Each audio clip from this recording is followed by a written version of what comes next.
पनवेल महानगरपालिकेच्या सार्वत्रिक निवडणुकांच्या पार्श्वभूमीवर भारतीय जनता पार्टी महायुतीच्या प्रचाराचा जोरदार शुभारंभ खारघरमध्ये मोठ्या उत्साहात झाला।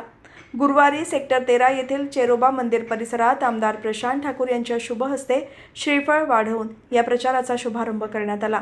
यावेळी बोलताना आमदार प्रशांत ठाकूर यांनी सांगितले की खारघर परिसरात गेल्या काही वर्षात रस्ते, पाणी पुरवठा, आरोग्य, शिक्षण, उद्याने, अंतर्गत रस्ते, ड्रेनेज आणि सार्वजनिक सुविधा यामध्ये मोठ्या प्रमाणात विकास कामे झाली आहेत।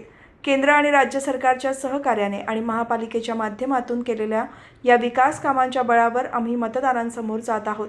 येत्या 15 तारखेला खारघरमधील नागरिक निश्चितच महायुतीला आपला कौल देतील असा विश्वास त्यांनी व्यक्त केला।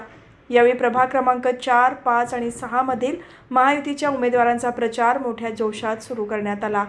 प्रभाग क्रमांक 4 मधील उमेदवार प्रवीण काळूराम पाटील, परेश ब्रिजेश पटेल, अनिता वासुदेव पाटील, मधु पाटील। प्रभाग क्रमांक 5 मधील उमेदवार शत्रुघ्न अंबाजी काकडे, हर्षदा अमर उपाध्याय, मेनल विजय पाटील, प्रवीण रामजी बेरा। तर प्रभाग क्रमांक 6 मधील उमेदवार उषा अजित अडसुळे, नरेश गणपत ठाकूर, सोनल अजिंक्य नवघरे, समीर श्रीकांत कदम महायुतीकडून निवडणुकीच्या रिंगणात आहेत। या प्रचार रॅलीला आमदार प्रशांत ठाकूर यांच्यासह ब्रिजेश पटेल, दीपक शिंदे, बीना गोगरी, कीर्ती नवघरे, वासुदेव पाटील, अमर उपाध्याय, विजय पाटील, अजित अडसुळे, आरती नवघरे, श्यामला शेट्टीगर, मधुमिता जैना, अंकिता वारंग, अनिता जाधव यांच्यासह महायुतीचे असंख्य पदाधिकारी आणि कार्यकर्ते मोठ्या संख्येने उपस्थित होते।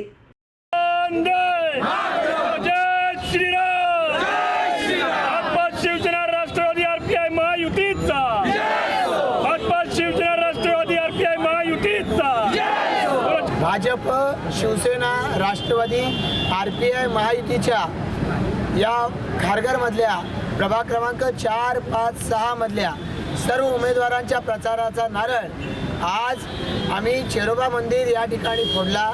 खारघर गावाशेजारच्या या चेरोबा मंदिरातून ज्या वेळेला आम्ही नारळ फोडलाय त्या वेळेला आम्हाला या ठिकाणी देवाचा आशीर्वाद लाभला आहे आणि प्रचंड असं यश लाभलं आहे। तसंच यश आमच्या महायुतीच्या सर्व उमेदवारांना यावेळेला लाभेल याची आम्हाला निश्चितपणानं खात्री आहे। खरं तर खारघरवासियांसाठी वेगवेगळ्या पद्धतीची केलेली कामं, या कामांच्या आधारे आम्ही लोकांपुढे जाणार आहोत। खारघरवासियांच्या विकासासाठी महापालिकेच्या माध्यमातून आमचं असलेलं विजन हे घेऊन आम्ही लोकांच्या पुढे जाणार आहोत। आम्ही केंद्र सरकारनं काय केलं हे लोकांच्या पुढे घेऊन जाऊच, राज्य सरकार काय करतंय हेही घेऊन आम्ही लोकांपुढे जाऊ, पण त्याचबरोबरीनं आम्ही या सगळ्या परिसरातल्या लोकांच्यासाठी या महापालिकेनं काय केलं पाहिजे याचंही विजन डॉक्युमेंट घेऊन आम्ही लोकांच्या पुढे जाणार आहोत।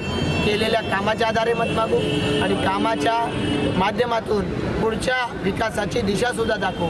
आम्हाला खात्री आहे खारघरवासीय जनता येणाऱ्या 15 तारखेला आम्हाला आशीर्वाद दिल्याशिवाय राहणार नाही।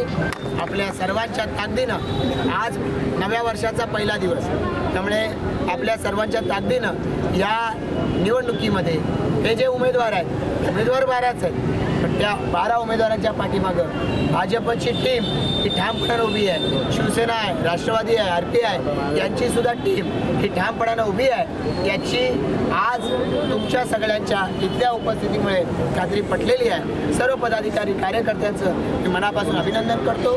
याच्यातल्या अनेकांना तिकीट पाहिजे होतं, अनेकांना लढायची इच्छा होती, पण पक्षासाठी, संघटनेसाठी मन मोठं करून तुम्ही सगळ्या जणांनी या उमेदवारीच्या रेसमधून माघार घेतली आणि मला अनेक चेहरे या ठिकाणी दिसत आहेत की ते आज प्रत्यक्ष या प्रचार फेरीच्यासाठी सहभागी झाले। मी सगळ्यांचं या ठिकाणी मनापासून आभार मानतो, अभिनंदन करतो आणि भाजप, शिवसेना, राष्ट्रवादी आरपीआय युतीचा हा गगनभेदी अशा पद्धतीचा आवाज हा खारघरवासियांना येणाऱ्या 15 तारखेला मतदान केंद्रापर्यंत घेऊन येईल। यासाठी आपण सगळेजण सज्ज होऊया इतकंच आवाहन सगळ्यांना करून थांबतो। धन्यवाद। जय हिंद।